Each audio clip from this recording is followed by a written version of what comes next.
ministerio musical, pero eso es parte de otra historia. Y este libro se llama Renovación 180 grados. Está recién saliendo. Hoy me llegan de la imprenta y mañana tempranito están aquí. Así que el que se lleva los CD hoy, mañana también se lleva los libros. Amén. Así que les voy a pedir que el 100% de todo el material recaudado, de todo el dinero recaudado de este material, el 100% va a una fundación de niños necesitados. Amén. Yo soy el presidente de esta fundación, mi esposa es la secretaria y mis hijos son los miembros de la fundación. Amén. Así que llévense estos libros, estos y se los pido en el nombre de Jesús. Libro de los Hechos, capítulo 2, versículos 5 al 8, dice, en el nombre de Jesús, de la siguiente manera. Moraban entonces en Jerusalén judíos, varones piadosos de todas las naciones bajo el cielo. Diga conmigo todas. Diga todas. Y hecho este estruendo, se juntó la multitud. Diga conmigo la multitud. ¿La multitud de quién? Pues de toda la gente que está ahí, de todas las naciones bajo el cielo. Y estaban confusos, porque cada uno les oía hablar en su propia lengua. Esto es interesante. Ellos estaban confusos no porque entendían, estaban confusos porque entendían. Estaban confusos porque cada uno les oía hablar en su propia lengua y estaban atónitos y maravillados, diciendo, mirad, ¿no son galileos todos estos que hablan? ¿Cómo pues les oímos nosotros hablar en nuestra propia lengua? Diga conmigo hablar. Diga conmigo hablar. En la que hemos nacido. Hablar en nuestra propia lengua en la que hemos nacido. Cuando hablamos de un milagro en la Biblia, cuando hablamos de un milagro en las Sagradas Escrituras, nos damos cuenta de que el milagro por definición es algo que la gente simplemente no puede explicar.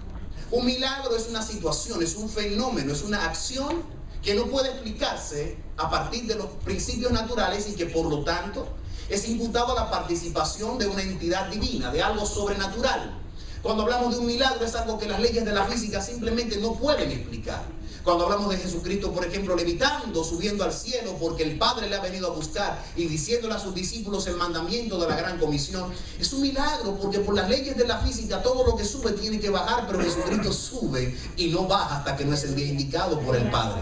Un milagro es aquello que la gente simplemente no puede explicar de manera natural. No hay forma en la que podamos explicar cómo David de pronto tomó una onda, tomó una piedra y la arrojó a Goliat. Discovery Channel puede hacer todos los especiales del mundo y pueden explicar la manera aerodinámica en que la piedra se trasladó en el espacio y en el tiempo y chocó la frente de Goliat y lo tumbó. Pero lo milagroso no es el hecho de que él le haya dado una pedra a Goliat y que Goliat cayera, sino de que la pedrada hubiese sucedido en el momento en el que David se habría dispuesto para que esto suceda. El milagro es algo que humanamente la gente no puede entender, y lo interesante del milagro es que el milagro tiene una estructura para suceder. En el caso de Moisés, por ejemplo, cuando Moisés es llamado, dice la Biblia, para dividir el mar rojo en dos, hay cantidad de gente tratando de explicar por qué, cómo se ocasionó el milagro, y hay cantidad de teorías físicas para decir que los vientos del norte chocaron con el sur, el viento frío con el caliente, chocaron con el mar y de pronto el mar se abrió en dos.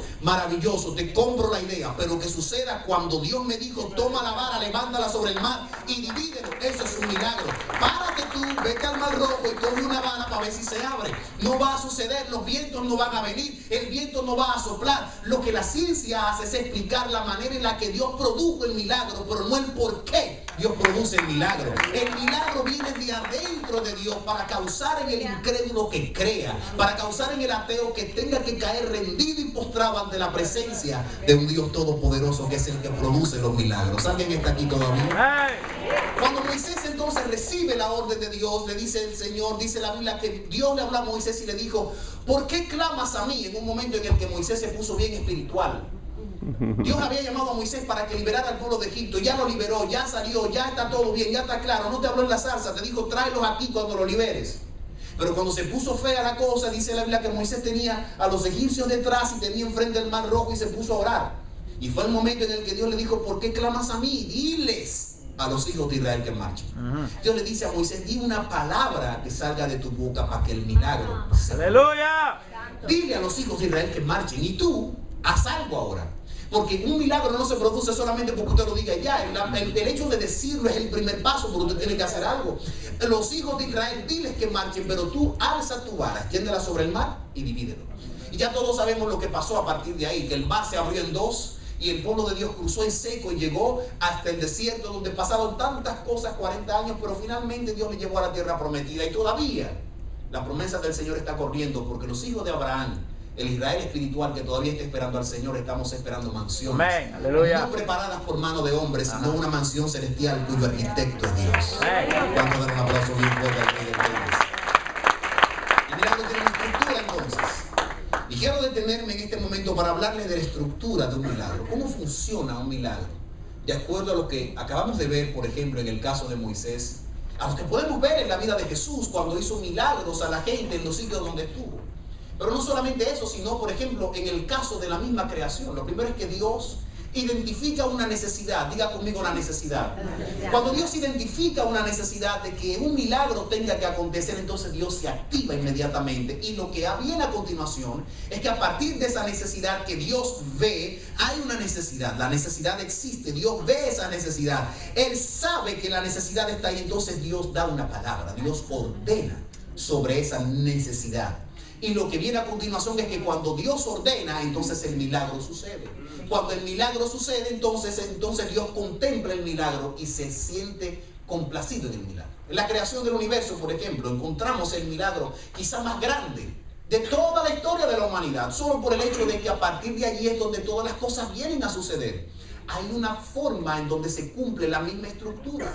La Biblia enseña en todo el principio del Génesis, dice que en el principio, cuando Dios está ahí, que sale de su propia existencia, dice la Biblia, que dijo Dios, ¿qué fue lo que hizo Dios? Que Él dijo Dios sea la luz, y fue la luz. Dios vio una necesidad de que las cosas fueran visibles.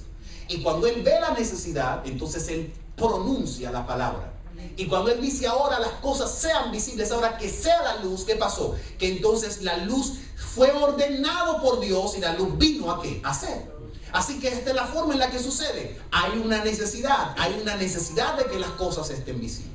Dios contempla esta necesidad y habla sobre la necesidad. Y una vez que habla sobre la necesidad, entonces la necesidad es suplida de acuerdo al mandato que Dios dijo. Hay oscuridad, que sea la luz. Y la luz fue. Y entonces lo que sigue es que Dios ve el milagro producido, dice la Biblia. Y vio Dios que la luz era buena.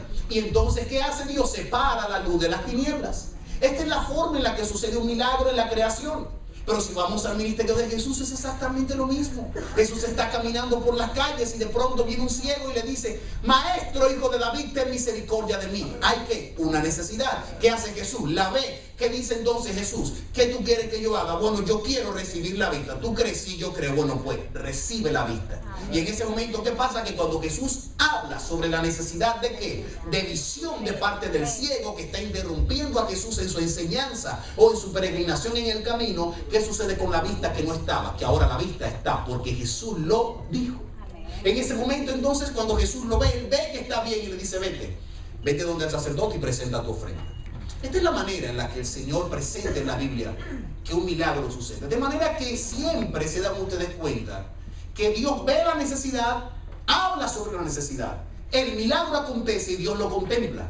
Por eso dice la Biblia en el libro de los Hebreos capítulo 11, versículo 3, que por la fe que creemos que se creó el universo, porque Dios lo dijo. Dice la Biblia que por la fe creemos haber sido constituido el universo. ¿Por qué?